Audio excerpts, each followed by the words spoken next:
बहुत पुरानी कहानी है। एक बड़े से पहाड़ के नीचे एक छोटा सा गांव बसा हुआ था और उस गांव में एक लड़का था जो अपने आलसीपन और कामचोरी से परिचित था। उस गांव के सभी लोग उसे आलसी और कामचोर के नाम से ही पुकारते थे। वह लड़का पूरा दिन गांव के पीछे एक पेड़ के नीचे बैठा रहता था और बैठे बैठे अपने आने वाले भविष्य के बारे में अच्छे अच्छे सपने देखता रहता। उस लड़के का दिन ऐसे ही अलस में गुजर रहे थे। अचानक एक दिन उस गांव में एक बुद्ध भिक्षु आया और वह बुद्ध भिक्षु अगले 3 दिनों तक उसी गांव में रहने वाले थे। बुद्ध भिक्षु सारा दिन उसी गांव में भिक्षा करता था और गांव के लोगों को अच्छा अच्छा उपदेश देता था। और जब रात होता था तब गांव के पास में एक बुद्ध मठ में विश्राम करता था। बुद्ध भिक्षु प्रतिदिन जब गांव में भिक्षा करने जाते थे और भिक्षा करके वापस लौटते, तब उस आलसी लड़के को उसी पेड़ के नीचे कभी बैठा हुआ और कभी लेटा हुआ देखता था।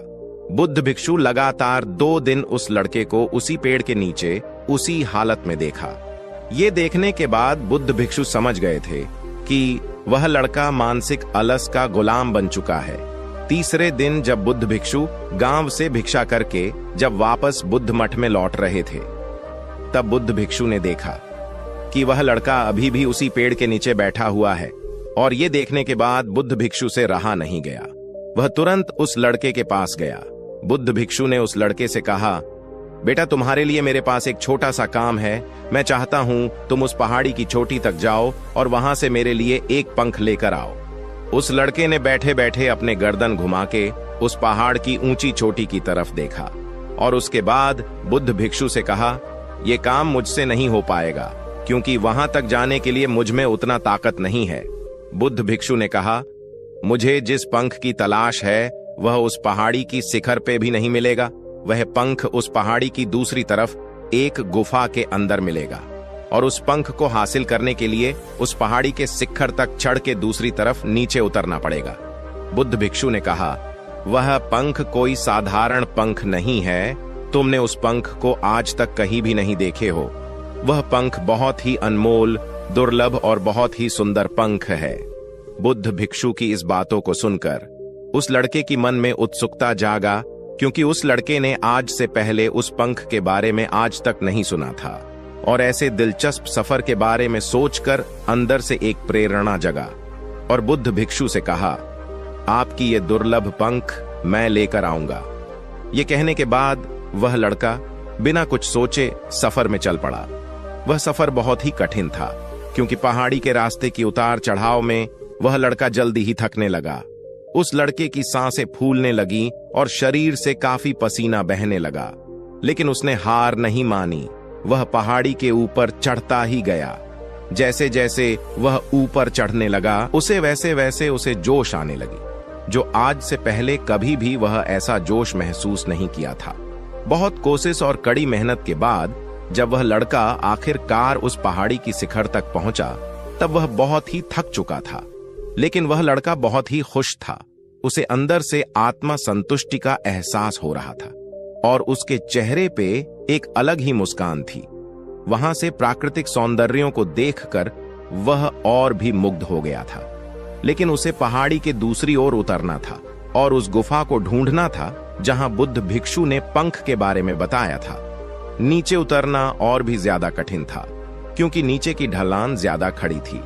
पहाड़ी में चढ़ने के वक्त वह लड़का बहुत बार लड़खड़ाया और गिरा भी था, इसलिए उसके अंदर एक डर भी था।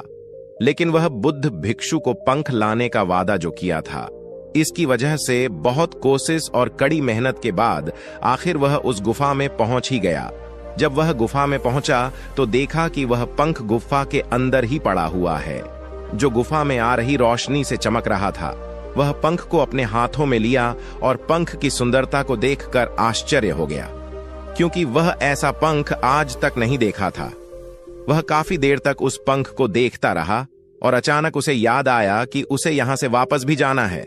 वह पूरी तरह से थक चुका था। वह सोच में पड़ गया कि वह फिर से उस पहाड़ पर कैसे चढ़ेगा और ये पंख बुद्ध भिक्षु तक कैसे पहुंचाएगा। एक पल के लिए वह बहुत ही उदास और हार मान लिया था, लेकिन वह आत्मविश्वास और गर्व की भावनाएं याद आ गई जो पहाड़ी की शिखर पर महसूस की थी। उसे एहसास हुआ कि उसे दोबारा ये सफर करने की ताकत और मनोबल है। वह पंख लेकर दोबारा पहाड़ी पे चढ़ने लगा। उसे बहुत तकलीफ हो रहा था। उसके पूरे शरीर की मांसपेशियों में दर्द हो रहा था, पैर कांप रहा था, सांसें फूल रहा था। वह कई बार लड़खड़ा के गिर भी पड़ा, लेकिन वह हिम्मत और आत्मविश्वास से आगे चल पड़ा और हार नहीं मानी। बहुत कोशिश और कड़ी मेहनत के बाद जब वह बुद्ध भिक्षु के पास पहुंचा और हाथों में उस पंख को रखा तो उसको बहुत ही खुशी हुआ। वह संतुष्ट था कि वह आज आलस को खत्म करके एक महत्वपूर्ण काम करके दिखाया। उसके चेहरे की रौनक और खुशी देखकर बुद्ध भिक्षु ने कहा, मैं तुम्हारी सफलता पर बहुत ही खुश हूं। आज तुमने तुम्हारे जीवन का एक बहुत ही महत्वपूर्ण काम सीखा है और आलस बहुत बुरी चीज है जिसे स्वीकारना नहीं चाहिए। आलस एक आदत है जो इंसान के मन के ऊपर हावी होता है, उसे दूर करना होगा। आलस एक ऐसी बाधा है जो तुम्हें जीवन में सफलता प्राप्त करने से रोकती है, जिसे तुम्हें तोड़कर पहला कदम उठाना ही पड़ेगा। अपने उद्देश्य की ओर चलना ही पड़ेगा और तब तक चलना पड़ेगा जब तक तुम अपने लक्ष्य को पूरा नहीं कर लेते। लड़के ने बुद्ध भिक्षु की बात की गहराई और महत्व को समझते हुए हाँ में अपने सिर हिला दिया। उसे आज एहसास हुआ कि वह हमेशा से ही कठिन और महान चीजों को करने में सक्षम था, लेकिन उसकी आलसी मानसिकता ने उसे रोक रखा था। अब उसे अच्छी तरह से पता चल गया था कि दुनिया की कोई भी कठिन कामों को करने के लिए उसके पास ताकत और मानसिक दृढ़ संकल्प है। उसके बाद बुद्ध भिक्षु ने उस लड़के को आशीर्वाद दिया और वह गांव से चला गया। दोस्तों, आलसीपन एक बहुत बड़ी मानसिक बीमारी है जो इंसान को कामचोर बना देता है और उसके सारे सपने, सारे आशय व्यर्थ हो जाता है। इस कहानी से हमें यह सीख मिलता है कि जब हमें कोई काम असंभव लगता है और अपने लक्ष्य को हासिल करने के लिए जब हम खुद आगे बढ़ते हैं, तब हम अंदर अंदर एक ऐसी ताकत और आत्मविश्वास की खोज करते हैं जिसके बारे में हमें पहले से कभी भी पता नहीं था। आलसीपन से छुटकारा पाने के लिए हमें खुद को चुनौती देनी चाहिए और बड़े बड़े महत्वपूर्ण लक्ष्य बनाना चाहिए।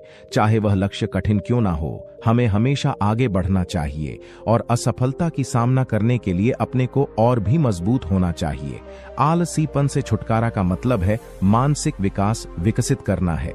दोस्तों, आज की यह कहानी आपको कैसी लगी कमेंट में जरूर बताएं और हाँ, वीडियो को लाइक और चैनल को सब्सक्राइब करना ना भूलें।